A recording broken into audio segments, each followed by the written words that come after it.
Depression. آپ کی زندگی میں جتنی بھی تنگی اور ڈپریشن بڑھ جائے، آپ کو یاد رکھنا ہے کہ قرآن ہی صرف آپ کا ڈپریشن دور کر سکتا ہے.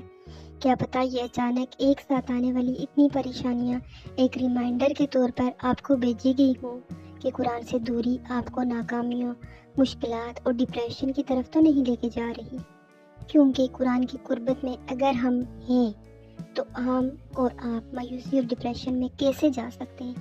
کیسے آپ مایوس ہو سکتے ہیں جب بار بار آپ کو کہا جا رہا ہو کہ اللہ آپ کے ساتھ ہے، اور کہنے والا بھی رب خود ہو. اے لوگو، آ گئی ہے تمہارے پاس نصیحت تمہارے رب کی طرف سے، اور تمہارے سینوں کے امراض کی شفا اور اہل ایمان کے لیے ہدایت اور بہت بڑی رحمت. یہاں پہ میں ایک بات کوٹ کرنا چاہتی ہوں کہ ہم لوگ اگر کسی مشکل پریشانی میں آ جاتے ہیں تو ہم شکوہ کرنا شروع ہو جاتے ہیں کہ اس نے نہیں پوچھا، اس نے ساتھ نہیں دیا. لیکن اللہ تعالیٰ کا وعدہ ہے کہ جب بھی مشکل پریشانی آئے گا تو میں تمہارے ساتھ ہوں.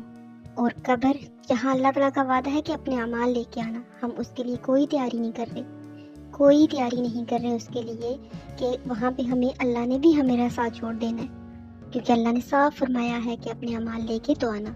لیکن دنیا میں جہاں اللہ تعالیٰ کہہ رہا ہے کہ میں تمہارے ساتھ ہوں، پھر بھی ہم اتنا رونا دھونا کر لیتے ہیں کہ فلاں نے ہماری بات نہیں سنی، فلاں نے ہمارا ساتھ نہیں دیا.